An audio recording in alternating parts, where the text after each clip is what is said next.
आप सभी का हमारे YouTube चैनल पर स्वागत है। जैसा कि हम बात कर रहे हैं BEd versus BTC Supreme Court big update. Madhya Pradesh की सरकार की मिसलिनियस एप्लीकेशन जो क्लियरिफिकेशन के लिए थी उसका आर्डर जारी हो गया है। क्या चयनित बीएडओ को मिलेगा फ़ायदा या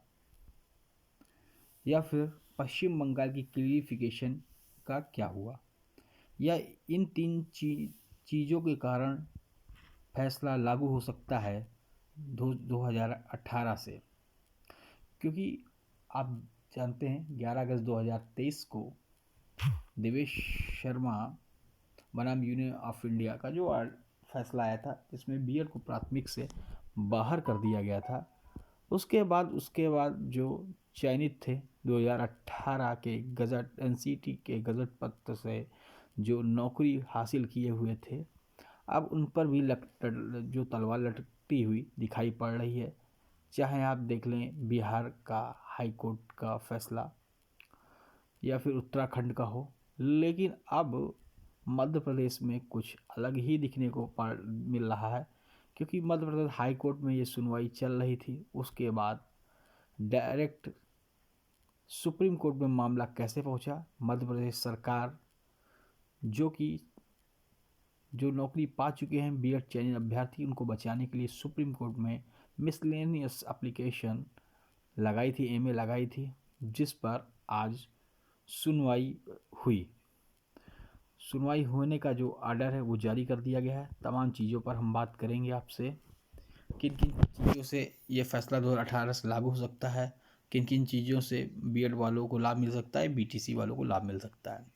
उससे पहले अगर चैनल पे नए हैं आप सभी भाई बहन तो ब्लैक कलर का सब्सक्राइब बटन उसको दबाकर बेल आइकन दबा दें, जिससे आपको सूचना नोटिफिकेशन मिलती रहे।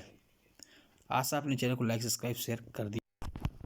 हाँ, आप ये आर्डर यहाँ पे देख रहे हैं, कोर्ट नंबर 5 पर ये सुनवाई हुई थी, जो कि आप आर्डर यहाँ पे देख रहे हैं।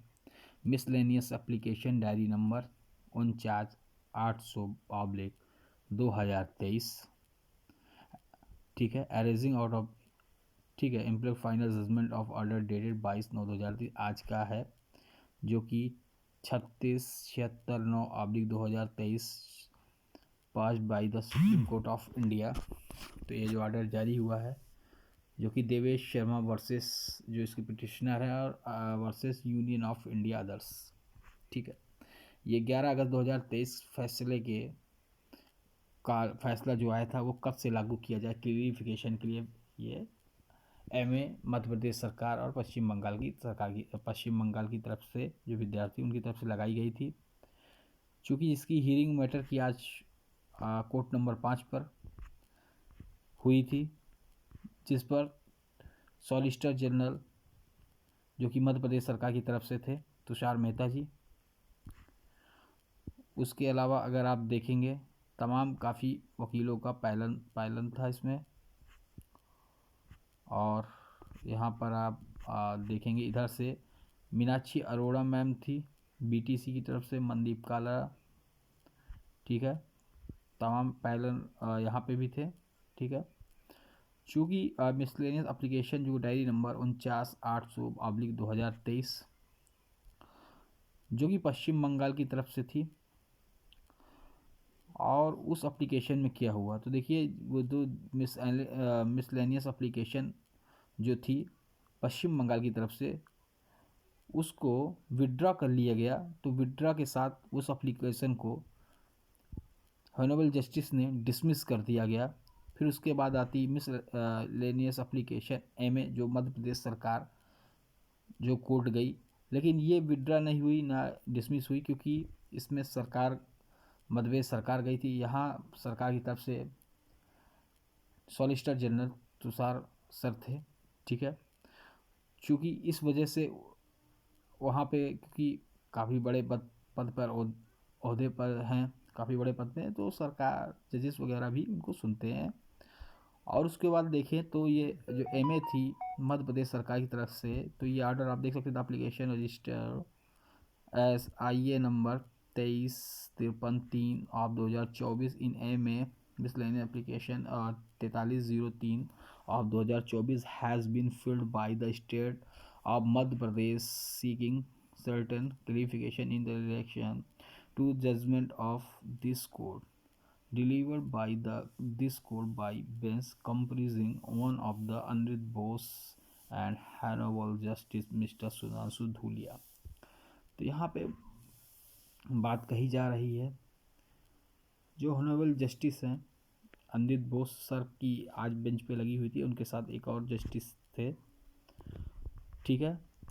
लेकिन अगर देखें तो इस जजमेंट को सुधांशु सर धूलिया जो थे और जस्टिस अनिरुद्ध बोस दोनों जस्टिस आज इसका जो 8/11/2023 का ऑर्डर उन्होंने डिलीवर किया था और धूलिया सर भी थे। तो अगर आप देखें तो इस मध्य प्रदेश की एमए जो मिसलेनियस एप्लीकेशन है, इसको स्पेशल बेंच में भेज दिया गया है, क्योंकि इसमें आप देख रहे हैं इसमें लिखा हुआ है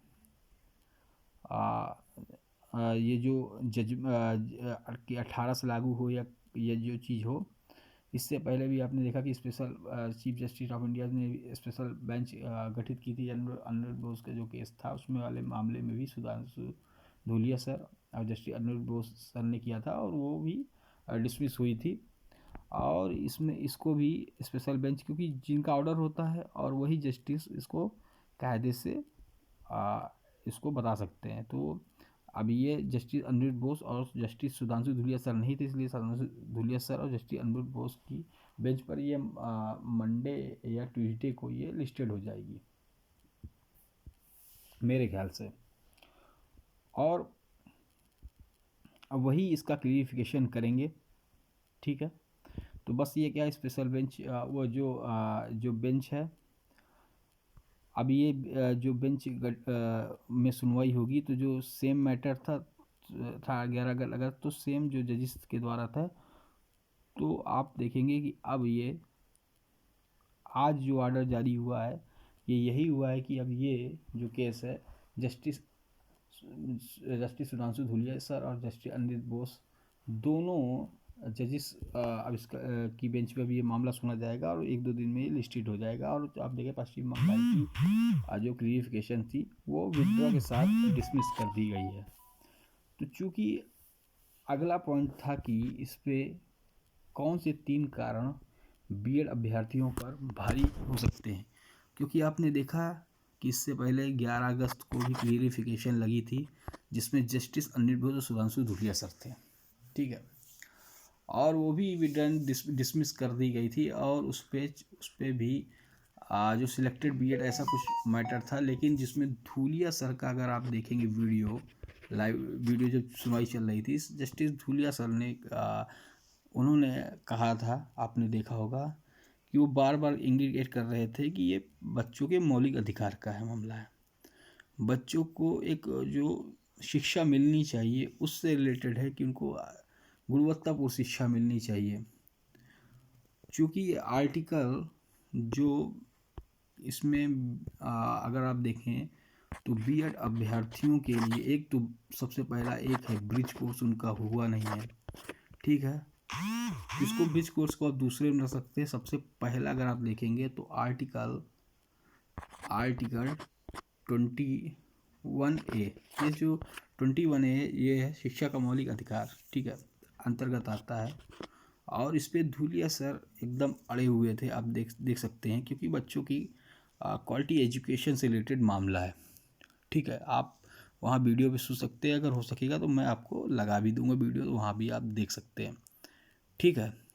उसके बाद ब्रिज कोर्स है, ठीक है, तमाम हाई कोर्टों के आर्डर हैं चाहे बिहार के वो, तो तमाम चीज़ वहाँ पे दी जाएगी। तो बीएड वालों के लिए यहाँ पे थोड़ा सा जो है कि ये फैसला कब से, तो ये फैसला क्या 11 अगस्त 2018 से तो कोई ये कहा नहीं जा सकता, लेकिन मेन मैटर यही है कि ये आर्टिकल 20 है ये कि शिक्षा के मौलिक अधिकारों का यह हनन करता है, क्योंकि आप जानते हैं गुणवत्तापूर्ण शिक्षा के लिए धूलिया सर आप उसमें देखेंगे, मैं नहीं कह रहा, आप वहाँ पे जाएंगे तो वहाँ पे खुद मिल जाएगा।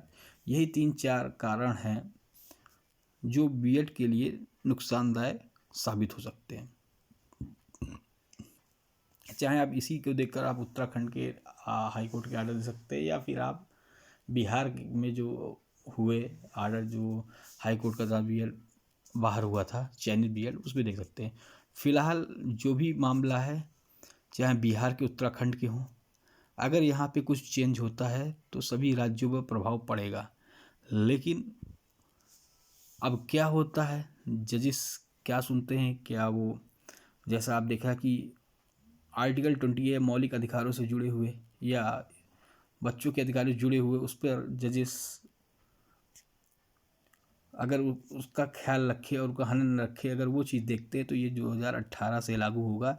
जैसा कि आपने देखा 11 अगस्त को जो अनिरुद्ध बोस और सुधांशु धूलिया जी सर ने क्लियरिफिकेशन किया था। सुधांशु घोष जो पश्चिम बंगाल के, अनलोक घोष जो पश्चिम बंगाल के थे, उसमें उन्हें साफ साफ कहा था। तो सेम ऐसा ही चीज़ आपको इसमें भी देखने को मिलती है। और क्या चीज़ें आपको देखने को मिलती है वो हम आपको बताएंगे। सोमवार या मंगल को जैसे ही ये केस लिस्टेड होता है तो देखने लायक रहेगा, क्या आर्डर आता है, क्या बीएड को जीत होती है या डीएलएड अपना हक ले लेता है। तो तमाम चीज़ें हैं, हम आपको जानकारी देंगे। अगर आप चैनल पे नए, चैनल को लाइक सब्सक्राइब शेयर कर दें, जिससे आपको तमाम चीज़ें के बारे में जानकारी मिलती रहे। जय हिंद, जय भारत।